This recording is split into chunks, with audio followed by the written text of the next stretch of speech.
Welcome to the Crypto Podcast. You can find all our episodes on thecryptopodcast.org. We're also on BitChute and YouTube. You'll find the links in the podcast description. I'm also a podcasting coach because I've got 5 podcasts, including this. I've also got The Awakening, The Speaking, Meditation, and The Learn Polish, and all can be found on roycollin.com. Today, my guest, as you can see from his beautiful screen, for those watching, the interrogating investor. Please welcome Seth Levine. Hey, how's it going? Thanks for having me. No problem at all. So you might let the listeners know who's Seth. Sure. So thanks for that. So I'm a professional investor by day, and as you can see, I have a blog called The Integrating Investor that I really use sort of on the side to really explore some of like the like investment themes and ideas that are kind of tangential to my day job. And really a vehicle to kind of explore kind of like, all these different ideas. It's been pretty helpful, and, you could subscribe and kind of come along for the journey yourself.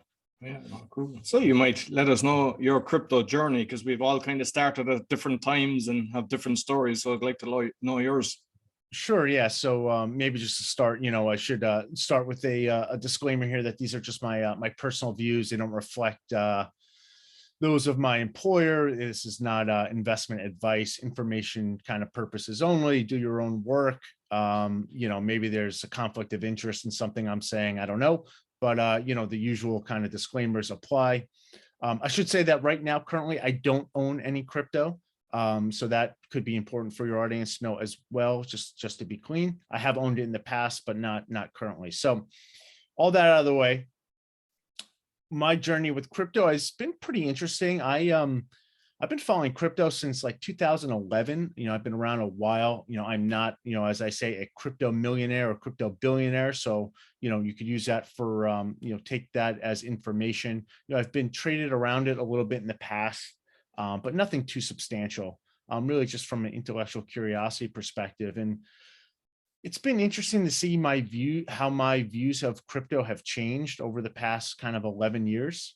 And really what I focused on now, and, maybe to start with the story. So, I got sucked into my interest in crypto really came early on from that, free money perspective. Like the early Bitcoin, it was not free as in like free, but like free as in deregulated kind of money system. I was really attracted to that, just given some of my kind of moral and political beliefs. I'm a big laissez-faire capitalist, and I thought, hey, this is like what finance needs. So I got pulled in, and I was looking at it. I was listening to podcasts. I was sort of in that world, and then I decided just to buy a little bit of it.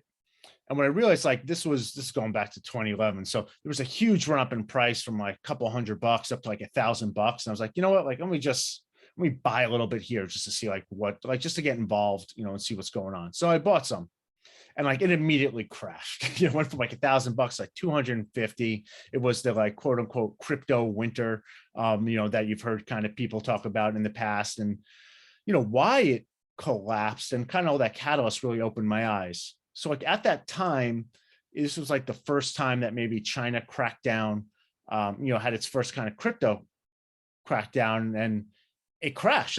Here I am, I had this thesis of like, deregulated money, and then why is something in China crashing the market? So that was my first, that was an introduction to like, hey, maybe crypto isn't what I think it is. And, kind of since then, I've really spent, a lot of effort just trying to untangle all the different abstractions that come with crypto, because crypto is, maybe started with these idealistic, kind of principles, and people carry them forward to this day. And I think it really clouds people's thinking, and, maybe brings them to enter the space on maybe some kind of faulty assumptions.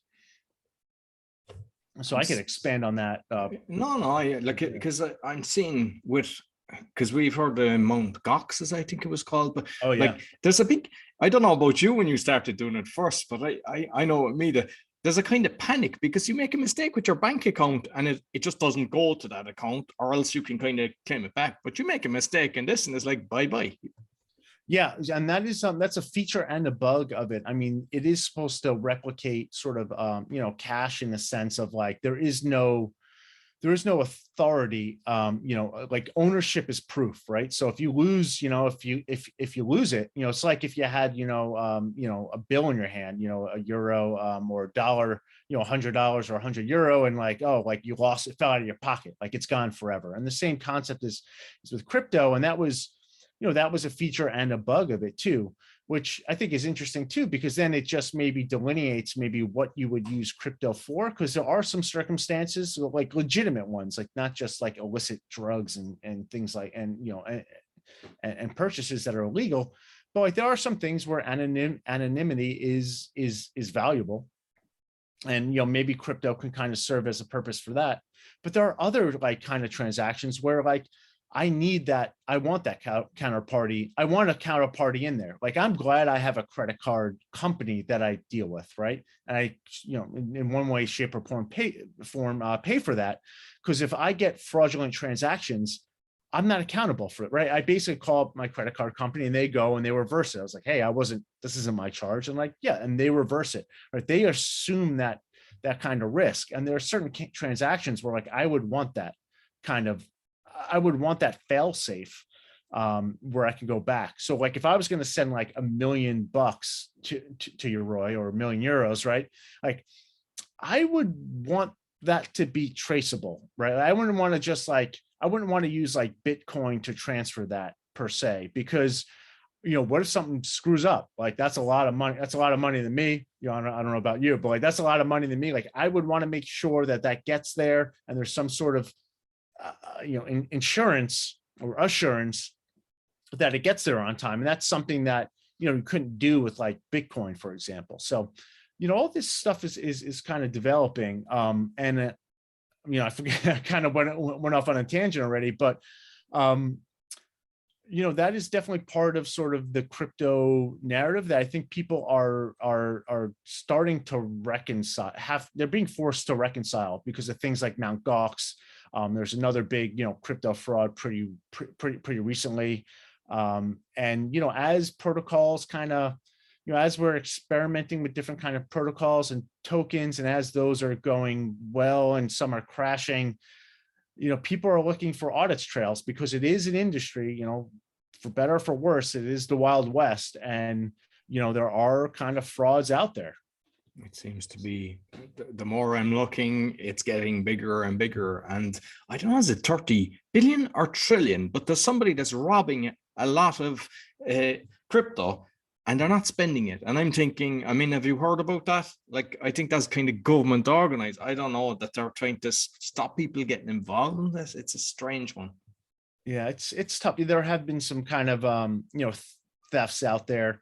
But, the MtGox collapse is an interesting one. I mean, that, basically, right, you are transacting with an exchange that in theory has your assets in separate accounts, right? Custodian accounts.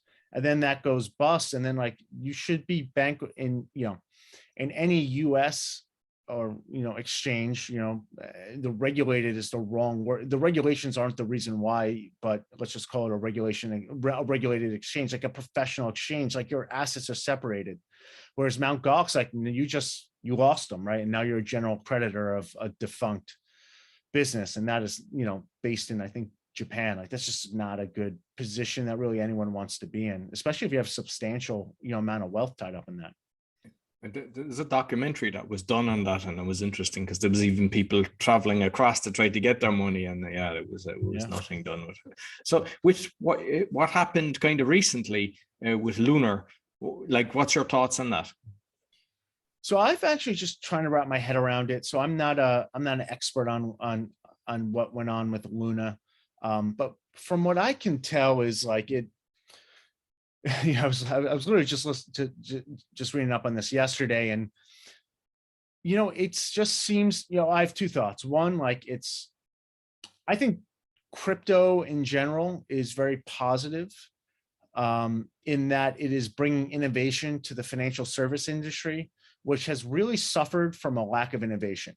And I tie that all back to regulation and the regulatory environment. Like, it's very stifling. It's very hard. There are very high barriers to entry to do anything new in financial services, right? I mean, like, think about like the most exciting development over the past, maybe like 20 years, like prior to like maybe like 2010, like what was the most exciting, banking experience, like financial service experience you had? It was like, oh wow, there's an ATM on every corner, like that just seems like pretty boring. Like, like I don't know anyone who loves their financial service provider. Like people love certain, people love like Apple, right? There are companies that people love and they love the experience. And it's not just in, consumer products, you see it like across the board, except for like financial services. Like financial services, like everyone kind of hates. And the same thing goes for like an industry like healthcare. And there's a couple other ones, but what do they have in common, right? What they have in common, they're all fraudulent. Well, I wouldn't say they're fraudulent, but I would say they're highly regulated, and the regulation creates, basically it's a ginormous barrier to innovation, and it creates entrenched players, and it creates cronyism, and all sorts of things that get in the way of really of moving the industry forward. And crypto is a way around the regulatory, the stifling regulations in financial services that have really, prevented it from innovating. So in that regard, like crypto, I think crypto is incredibly positive. And you're seeing all this interesting like experimentation going on in crypto. However, the flip side of that is crypto is an industry, is one of the few places where you can actually, I'll say speculate, and I don't mean that in a bad word, but you could participate and speculate on innovation as an individual. And again, that is also kind of regulatory driven as well. And what I think people are seeing is that, there's a lot of really hard lessons being learned about investing in innovation, right? Like people think it's so easy to do, you have a great idea and you invest in it, but it's a separate skill set that you need to develop over time. Like investing is very hard. Investing in startups is very hard. Like people just see the returns, but they don't understand the losses. Like it's a whole science and an art to it that people have studied for a really long time. And it's really hard to do. Again, this is why I have, like the website here. Like I was an investor, the story behind the website is, I was a professional investor for over a decade. And then, kind of going into the, the great financial crisis, I saw things that were shocking to me. I was like, why is this happening? This isn't how I thought the world worked. Like, for example, the central banks started to become extremely, intervening in financial markets. And I had all these thoughts, like this is going to do a lot of bad things. It's going to collapse the stock market. It's collapse the US dollar. It's going to be massively inflationary. And I wasn't alone on this. I had my favorite, stable of experts who I relied upon. But as we kind of rolled this forward, I saw, none of that actually happened. So I was kind of faced with the choice, like, am I wrong or am I just early type of thing? And so I started this website and I would write on it to try as almost like a diary and kind of work out some of these ideas. And, like I have very different ideas now than what I had at the start of writing. Like I go back and I read some of those articles and I'm like, oh man, that was a terrible idea. And, it's not that I don't think central banks are bad these days. I just have a completely different view of how and why I think they're bad. I mean, I think they're extremely harmful, but it's a completely different way that I think other people, conventionally do, and how and more importantly, I have a different view of that now than what I had, back then when I started writing. So bringing it back to crypto, it's very difficult. Like go back to the, there's an analogy to like the tech bubble, right? People, in the early 2000s, early 2000s, late 1990s, people were like, the internet is awesome. The internet is going to change the world. Let me go out and buy everything, right? And, you could have had that view and you would have been dead right. The internet changed everything. However, if you wanted to express that in a put all of your money, all your life savings in like pets.com, like you would have been wiped out, right? The investing in the innovation was a separate thing than liking the innovation. And I think we're seeing that kind of play out in crypto. And, some people learning like really hard lessons from it. It's kind of sad to see, just as like being just a person, but like, it's the same story, over and over again. Like we don't need regulation in crypto. Like we just need people to realize like, it's like, you have to have, there is a skill set required for investing in crypto, and, you can develop it if you want to. It's not like you're born with it or you're not, but you have to treat it with that kind of respect. Some people they go onto TikTok, they'll get a recommendation, they go away and they think that, they're crying then because, it's just wrong. Hey, there's nothing new under the sun. One of my favorite books is it's called Reminiscence of a Stock Operator. It's a fictional story, but supposedly based on the true life of Jesse Livermore, who was a fiction, famous trader from like the early 1900s here in the U.S. And he has in the book, the main character is like, he talks about trading on stock tips. Like everyone wants a stock tip, right? Everyone wants to get rich without kind of doing the work, and that's just kind of human nature. And you just see it's the same thing in crypto. Like go on TikTok and hear some people pump up a coin, and you can actually go and buy it. And the volatility is so high, in crypto, where like, you could actually make a lot of money if you time it right or get lucky. But the exact opposite is true too. The risk of ruin is extremely high.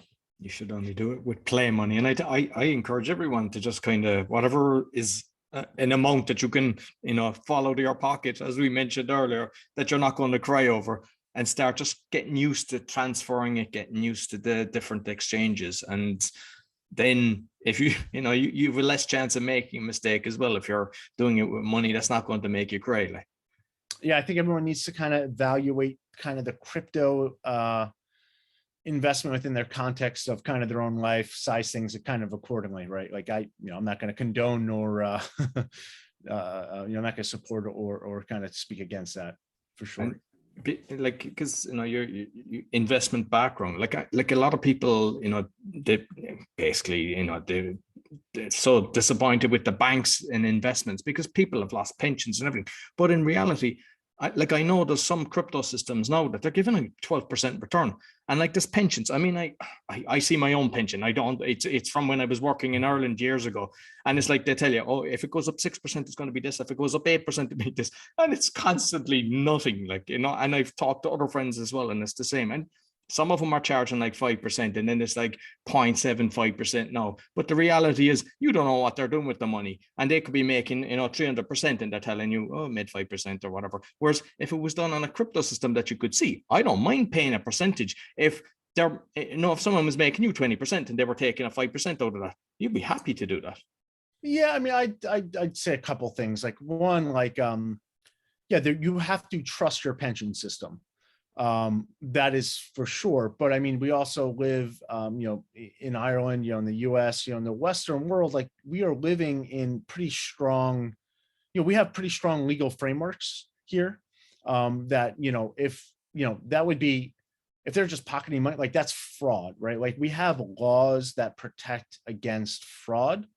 And again, you are, by incorporating, like you are, and taking in clients, like you have like contracts, right? And you're breaking contracts and fraud. So like there are legal systems where I don't think like you have to worry about your pension system kind of, pulling one over your eyes.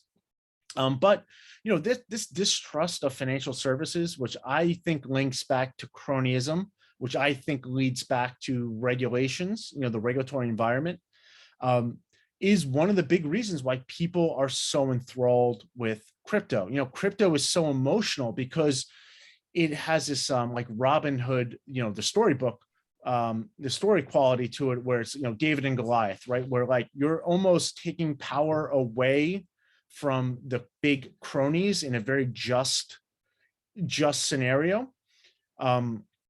for yourself, right? It's the little guy beating the big guy, but the little guy is also earning it in a sense, right? There is a justice aspect to crypto where the little guy is coming in to compete against the big guy and doing a much better job. And that I think you would get in just a deregularized finance in general. And that's sort of the positive aspect of crypto. However, I think people take that, almost a little too far. Like, for example, I saw a tweet like a month ago or maybe 2 months ago at this point. It was like, crypto is a vehicle for social justice, or Bitcoin is a vehicle for social justice. And, everyone's like, yeah, Bitcoin is a vehicle for social justice. And you're just like, hold on one sec.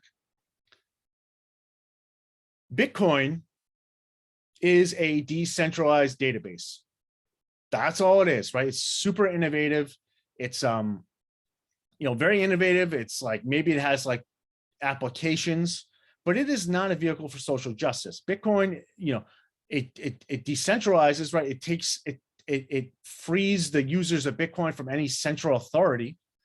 But how is it used for social justice? And because because of the experience that you described of like being frustrated and distrustful of financial institutions, people are now kind of taking that emotion and ascribing it to, these token, the crypto, which like it's in an inappropriate manner.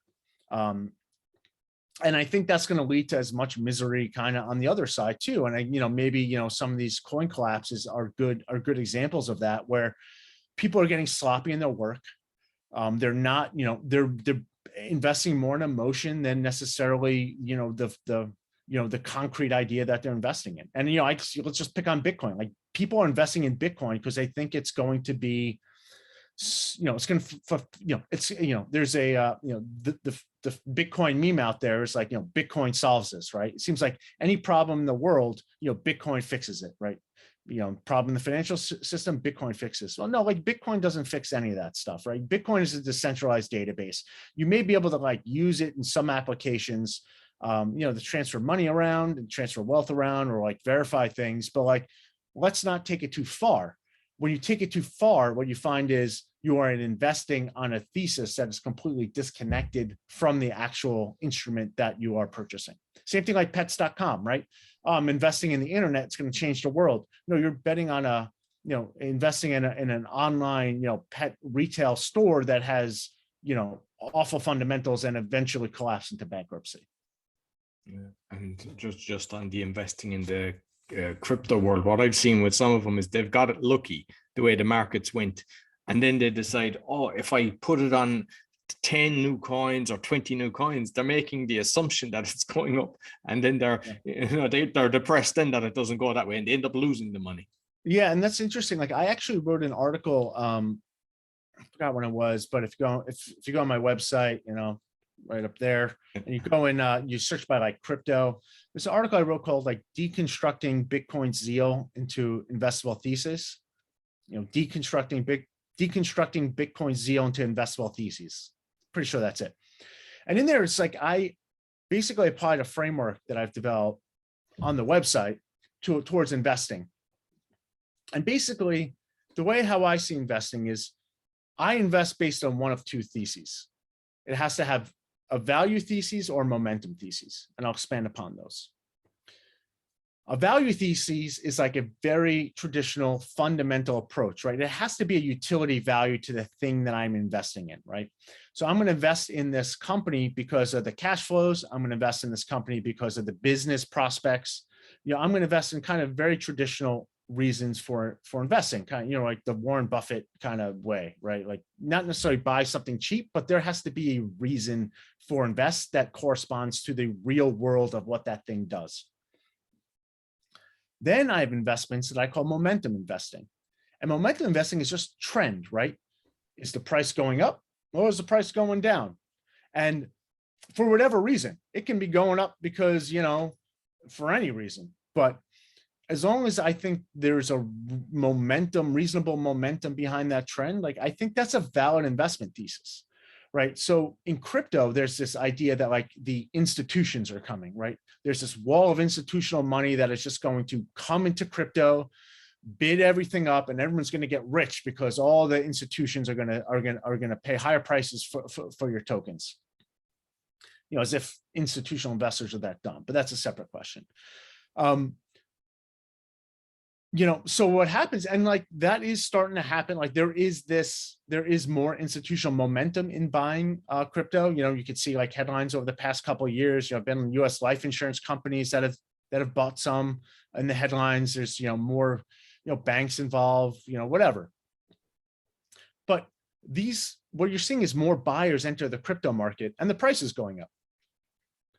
And what that's doing to some people is that is validating, they're taking that as validation for their grand crypto theses. Like, oh, Bitcoin's price is going up.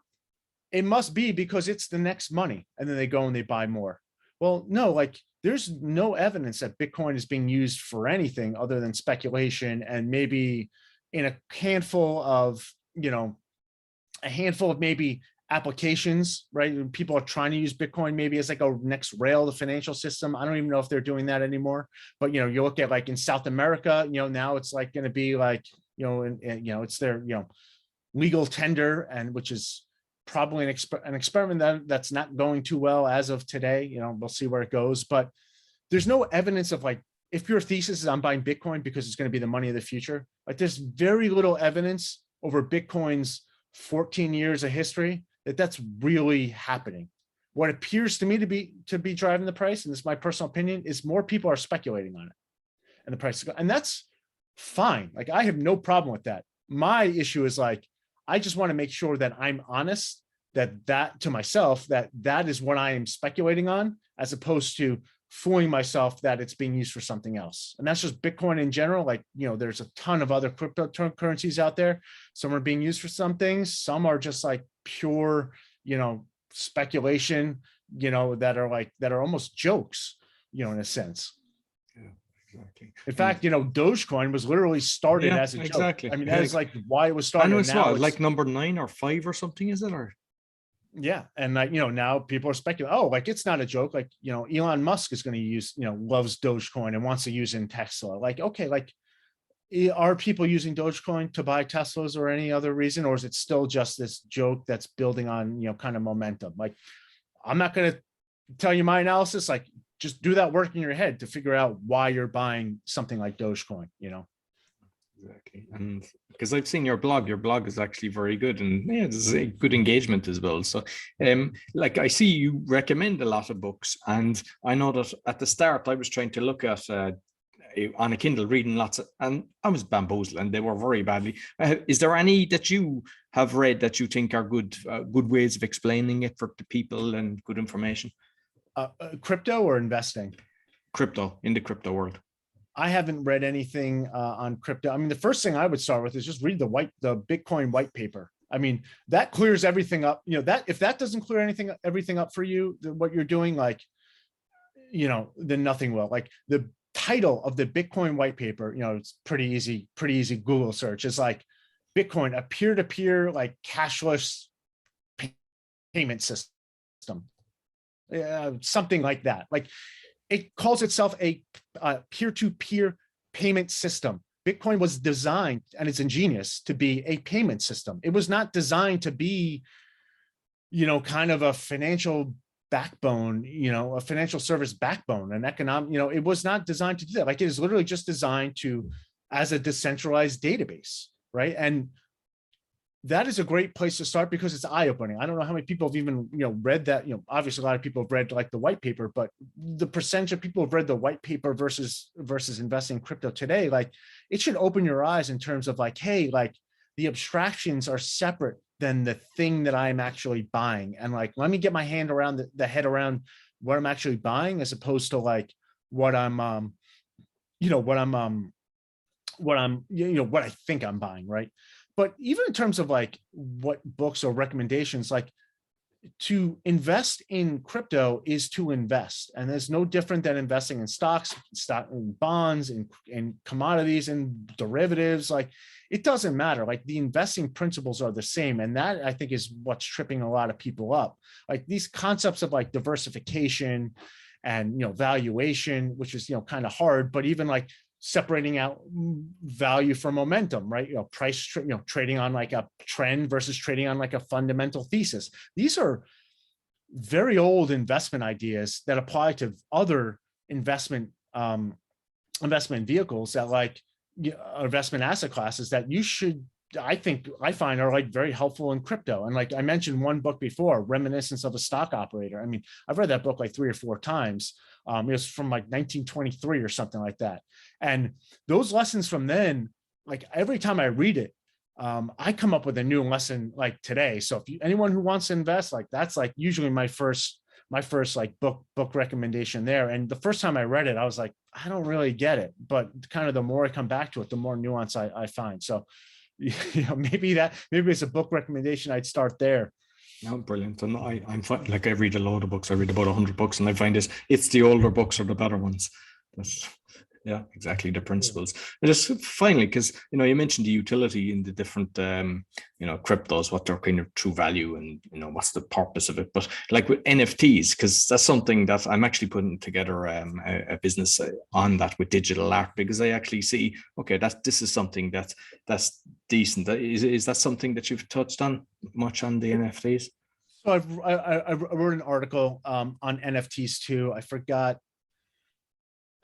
I think it's in I forgot what it's called, but there's definitely, if you go in the crypto, I've written a couple, one on the metaverse, one on NFTs. I think I wrote one specifically on NFTs. I'll pull that up for you at the end, but yeah, like what are NFTs are great. Like there's a perfect illustration of what I mean. Great is, they're a great illustration of the crypto, of what is possible to do in crypto from your own mind perspective. You're clarifying your own thought perspective. So what is an NFT? Like, an NFT is a type of cryptocurrency that is unique. People are finding really interesting things to do with it, right? Like,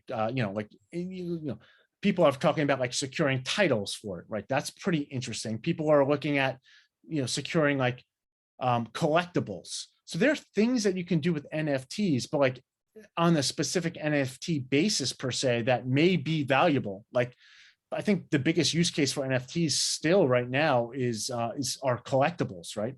So, should you go out and buy Beanie Babies, for example? Like, I don't know. I don't have an opinion on that for your specific context or not, but like, you could see how NFTs can be used for things, and how NFTs are being, kind of speculated on in kind of like really silly ways, like, like all those old Beanie Babies were, back from the the 1990s. So, I don't have an opinion on NFTs per se, but like, I would just look at it like, what is an NFT? An NFT is like a non-fungible like token. It is a potentially useful way to keep a record and of something, a digital record in a decentralized format. And will people find innovative ways to use that? Like, it certainly seems promising, and certain ways it seems promising, and certain ways, it seems like, it doesn't. So I think it's very individualized, but if you take that approach to understanding what the NFT is concretely, as opposed to like the abstractions of I'm going to get rich on NFTs, just what is an NFT? I think that will help clarify how you approach it from a financial perspective, in terms of like, is this particular NFT something I want to buy because like I could just flip it, like, like maybe art or something, or collectible, or like maybe it's a music royalty that's going to come on NFTs, where maybe there's like a cash flow that I could really understand from a traditional investing perspective that's going to be used, and traded type of thing. So like, because I know I missed the boat on the crypto world, but with the NFTs, because based on this and having different guests on, I kind of went, ooh, and that's why I've started kind of creating the digital art. So I have a few projects ongoing, but I'm in like an organization. I go to different events, and they're doing one for charity, and the utilities that's in it. So I have a bid. It's closing in about 15 hours. So I don't know will I get it, but they've got about 24 pictures. So there's a good chance I get a different one. But the utilities are worth, it's like about $1,000, right? So half an ether at the moment, right? But the utilities are worth over $5,000. And there's something that I would use, that they're actually things that I'm paying that. So there is some, and there's a big organization, and there's a load, there's no bids on it. You know, it's a minimum of a half a Ethereum. But it just shows that it's very early days, that like you would think people see this, that they could use it. You know, it's like you get the free tickets to an event, you get a lifetime membership that you'd normally pay $300 for and stuff like that. And it's like, this is something that I'm spending anyway. And I was shocked at the amount of people that aren't doing it. Plus, they've got a big organization. So it kind of comes back to, it's like podcasting, it's like anything. It's all about the marketing. Same with your blog. You know, it's like you just assume people are kind of, you have to seriously kind of educate people. And they made an assumption that there's a lot of people kind of understand this, and obviously it's not. That the fact that, well, I mean, my next episode will probably let people know whether I've been successful, but I'm hoping I am, because you know it's technically going to save me a lot of money. Yeah, I mean, look, it's early days in crypto for sure, and again, just like the tech bubble, like a lot of these in 10 years, a lot of these projects you're going to laugh at that they existed, and it's early stage investing is a particular skill. This is what venture capitalists do. They specialize in this. So, I would just say, like, be careful on yourself, as you kind of venture into this world and place your bets places, like, to be sure, like, you can do really well if you have like a really good analysis. Like, there is probably a lot of edge to be had in crypto at the moment, but make sure you have it, make sure you understand how to manage your kind of risk, manage your risk, and, and realize, like, you could be wrong and a lot of the stuff can go to zero. So, there's going to be a lot of interesting developments over the next couple of decades in this, for sure, as long as, as long as you don't kill the golden goose. And that's, kind of like what makes me excited about crypto, as well as kind of cautious. Exactly. So I know for those that are watching on both YouTube and BitChute, they can see all your tag, your website, your Twitter and everything, but you might let those for that are listening, where's the best place to find you? Sure. Yeah. The best two places are, the first place to find me is on my website. It's called integratinginvestor.com. So it's the Integrating Investor, www.integratinginvestor.com. That's where I write. I write about once a month, or I do write once a month. You could sign up there, to get kind of my blogs just sent kind of directly to your email. There's no other spam. Like, I'm not doing this as a business. You're not going to get spammed or sold anything. But if you do want to read kind of my articles, otherwise, kind of the other best way to reach me is on Twitter. Matt, got the very unique Twitter handle at Seth Levine 2. That's at Seth Levine 2. Like Seth Levine, I guess, was taken. I'm pretty accessible on Twitter. I do a little bit on Instagram, but not much. It's at the Integrating Investor. That's my Twitter handle. I mainly just kind of look at jujitsu videos there. So if you want to, kind of chat jujitsu, that's a good place to reach me.